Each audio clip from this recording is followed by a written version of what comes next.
नमस्कार। आज हम बात कर रहे हैं सांस फूलने की, मतलब एक ऐसी दिक्कत जो कई लोगों को होती है। हाँ, बिल्कुल। और ये सिर्फ एक लक्षण है, अपने आप में पूरी कहानी नहीं बताता है ना। सही कहा।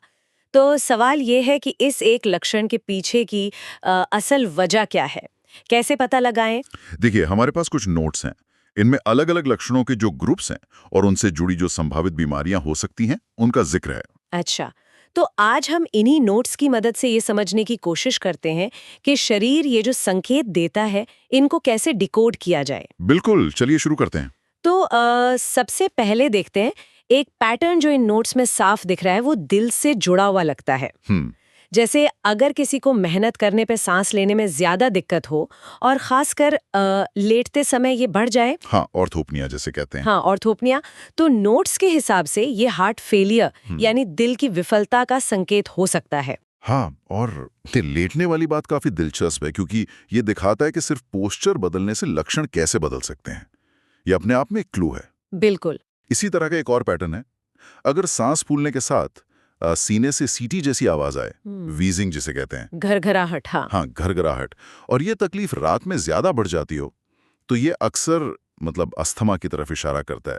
ये बिल्कुल अलग पैटर्न है हार्ट फेलियर वाले से। सही। यानी कब हो रहा है, कैसे हो रहा है, ये छोटी छोटी बातें बहुत मायने रखती हैं। बिल्कुल। अच्छा, एक और पैटर्न है जो काफी कॉमन है, खासकर उन लोगों में जो स्मोकिंग करते हैं लंबे समय से। सीओपीडी वाला। हाँ, अगर ऐसे किसी व्यक्ति को सांस फूलने के साथ पुरानी खांसी भी हो, तो नोट्स कहते हैं कि ये सीओपीडी मतलब क्रॉनिक ऑब्स्ट्रक्टिव पल्मोनरी डिजीज हो सकता है। सही कहा। और फेफड़ों से जुड़ी एक और गंभीर स्थिति है, जिसके संकेत एकदम अलग और ज्यादातर अचानक आते हैं। अचानक मतलब? हाँ, जैसे किसी को एकदम से तेजी से सांस फूले, साथ में सीने में दर्द हो, वो भी ऐसा जो सांस लेने पे चुभता सा लगे। प्लूरिटिक पेन कहते हैं इसे। अच्छा। और साथ में खांसी में खून भी आ जाए, मतलब हिमोप्टाइसिस। तो ये एक इमरजेंसी हो सकती है, जैसे पल्मोनरी एम्बोलिज्म। इसमें लक्षणों का अचानक आना बहुत अहम है। बाप रे, ये तो काफी गंभीर लगता है। मतलब कुछ पैटर्न बहुत तेजी से डेवलप होते हैं। हाँ। अब देखिए, कुछ और भी संकेत हैं जो फेफड़ों से ही जुड़े हैं, पर शायद थोड़े अलग तरीके के। जैसे बुखार के साथ सांस फूले, खांसी हो और डॉक्टर जब स्टेथोस्कोप से सुने तो फेफड़ों से क्रेपिटेशंस की आवाज आए, वो चटकने जैसी आवाज। हाँ, क्रेपिटेशंस वो अक्सर निमोनिया में सुनाई देते हैं। तो ये पैटर्न निमोनिया की तरफ इशारा करता है। और इसके उलट कुछ बीमारियां धीरे धीरे संकेत देती हैं, है ना? बिल्कुल। जैसे अगर उंगलियों के नाखून या सिरे मोटे हो गए हों, जिसे क्लबिंग कहते हैं। हाँ, क्लबिंग। और फेफड़ों में डिफ्यूज क्रैकल सुनाई दें, मतलब वो चटकने वाली आवाज फैली हुई हो, तो ये इंटरस्टिशियल लंग डिजीज जैसी किसी पुरानी फेफड़ों की बीमारी का संकेत हो सकता है। ये अक्सर दिखाता है कि शरीर में लंबे समय से ऑक्सीजन की कमी रही है।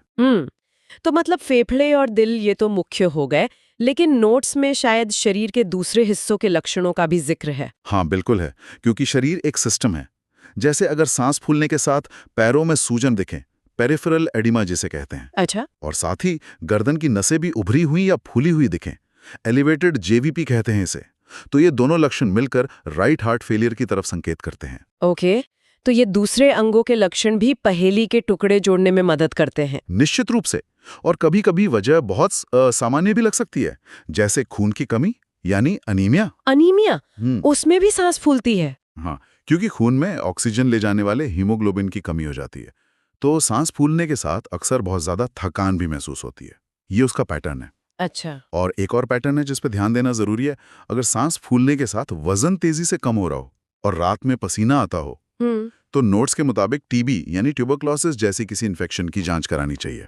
तो ये सब जानकर क्या समझ आता है, मतलब निचोड़ क्या है सबका? निचोड़ यही है कि सिर्फ सांस फूलना अपने आप में अधूरी जानकारी है। हाँ, बिल्कुल। इसके साथ कौन से दूसरे लक्षण हैं, वो कब हो रहे हैं, कैसे हो रहे हैं, ये सब मिलकर असल कहानी बताते हैं। हर पैटर्न एक अलग वजह की तरफ इशारा करता है। एकदम सही कहा।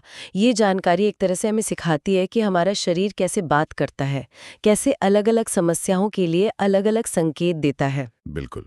और इन पैटर्न्स को पहचानना किसी भी संभावित स्वास्थ्य समस्या को समय पर समझने में बहुत मददगार हो सकता है। तो चलिए आज की बात यहीं खत्म करते हैं, पर जाते जाते एक सवाल छोड़ जाते हैं।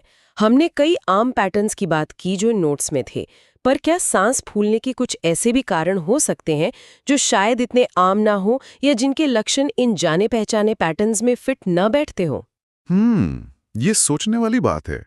हमेशा कुछ ना कुछ ऐसा हो सकता है जो टिपिकल ना हो। बिल्कुल, तो इस सवाल पर विचार किया जा सकता है।